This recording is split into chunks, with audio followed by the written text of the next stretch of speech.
Herkese merhabalar. Şehirler sayfasına hoş geldiniz. Bugün 12 Ağustos 2022. Bal sağımından sonraki ilk kontrolü gerçekleştiriyorum. Gördüğünüz gibi kovanı açmadan önce şu an hava sıcaklığı biraz fazla olduğu için arıların sakinleşmesi için ve serinlemesi için kekikli nane suyu sıkıyorum kovana.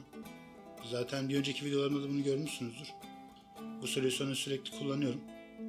Hem arıları sakinleştiriyor hem kovanı ferahlatıyor. Şimdi üst kattaki bütün çıtalara bakmayacağım. Sadece nektar gelip gelmediğini kontrol edeceğim. Ama şu an görünürde herhangi bir gelen bir nektar yok. O yüzden ikinci katı kenara alıp ilk katın durumunu kontrol edeceğim ve arı bölmesi yapmadan önce ana arının biraz yumurtlamasını teşvik amaçlı birkaç tane çıtanın yerini değiştireceğim. Alt katta arıların çoğu ana ızgarasına çıktığı için kekikli naneli solüsyonu kullanıyorum. Zaten tahmin ettiğimiz üzere arıların tamamı ilk kata inmiş vaziyette. Şimdi öncelikle arının popülasyonunu kontrol edeceğiz. Buna göre de ikinci kata çıta çıkartacağım. Eğer bir gerek duymazsam herhangi bir ikinci kata kat çıkartmayacağım.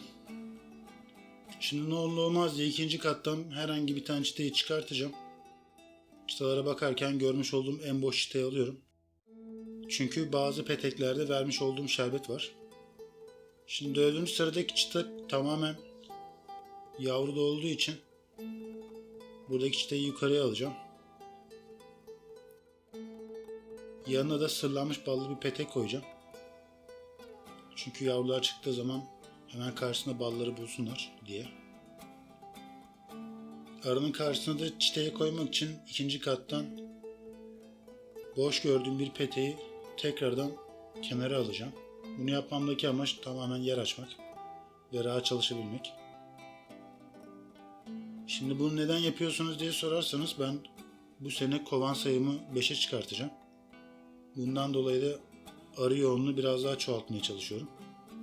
Şimdi yukarıya da ikinci komple dolu olan kapalı yavrulu çıtayı alacağım.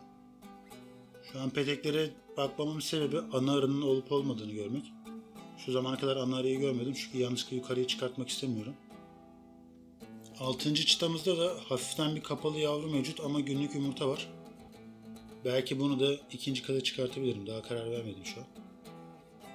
Ağustos ayında olduğumuz için çok yoğun bir şekilde kırmızı eşek arısı gelmeye başladı. Bu benim için bir sorun teşkil etmiyor. Çünkü arı güçlü olduğu için ara ara sadece birkaç tane arıyı alıp götürüyorlar. Kovanlar herhangi büyük bir zarar veremediler.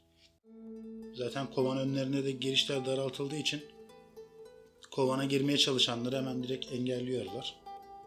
Ama bu havanın sıcaklığı böyle gitmeye devam ederse bu gelen eşek arısı sayısı çok daha artacak. Çünkü sıcaklıklar şu an İstanbul'da çok anormal derecede gidiyor. Şimdi üst kattan aldığım çıtanın bir tanesini 9. sıraya yerleştireceğim. Şu an kovandaki bal miktarı kovanın kışlaması için çok yeterli değil. Çünkü bir 15 kiloya yakın kovanda bal olması lazım. Duvar çıtamızda görmüş olduğunuz gibi ballı çıtalı. Ben yine arayı şerbetlemeye devam edeceğim. Ama tekrar doğadan bir nektar gelir mi bilmiyorum. Eğer doğadan bir nektar gelmezse arıya bal vereceğim. Sadece şerbet arının beslenmesine yetmiyor. Sanıyorum ki bu kış da zaten çok geç gelecek ve sıcak geçecek. Kışın gelmesi yine uzun sürecek. Çünkü iklimler bayağı kaydı. Şimdi ikinci kattan 10. sıradaki çıtayı alacağım. Çünkü buradaki çıta boş.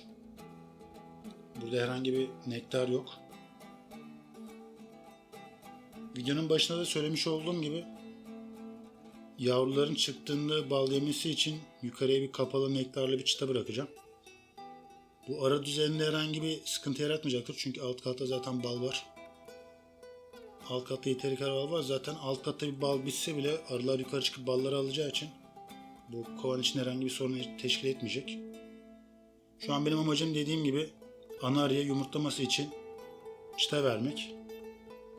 Şu anki amacım tamamen bu. Şimdi kovanla işim bitti. Çıtaları sıkıştırdıktan sonra arılara destek vermek amaçlı biraz şerbet vereceğim. Bu şerbetin oranı da birebir oranında olacak. Yani 1 su 1 şeker oranında. Şimdi yarım şerbetliği de koyduktan sonra arıları destek amaçlı bal sağım makinesindeki kalan bala biraz su karıştırdım. Bu da dibinde kalan balları almama yardımcı oluyor zaten. Arıya geri dönüşüm amaçlı veriyorum. Şimdi yarım şerbetliği de kovana koyduktan sonra kovanla işim bitti. Çıtaları sıkıştıracağım. Şimdi varroa ile mücadele içinde her zaman olduğu gibi uçucu yağlarla ardıç katlarını verdikten sonra kovanımı kapatacağım. Bu sene benim kovanımda büyük bir varroa zararlısı olmadı. Daha önceki gibi tek tük geliyor. Gelenleri de zaten arılar üstünden atıyor. Kovan etrafında varroa zararlısından uçamayan arı göremiyorum çünkü kızıl eşek arısıyla sarıcı eşek arıları geldiği için bunu görmemi engelliyor ama kovan kapağına baktığımda herhangi bir sorun gözükmüyor. Şerbeti verdiğimde de 3-4 tane arının hemen geldiğini göreceksiniz. Bir videoyu editlerken gördüm. Bir tane sinek peteklerin arasına girdi ama bunu da zaten arılar öldürüp dışarı atacaklardır. Şimdi bugün kovanımla işlerim bitti. Bir sonraki hafta belki video çekmeyebilirim çünkü yapacağım bir işlem yok. Şimdi biraz arıların çoğalmasını bekleyeceğim. 2 hafta sonra tekrardan görüşmek üzere. Beni seyrettiğiniz için hepinize teşekkür ederim.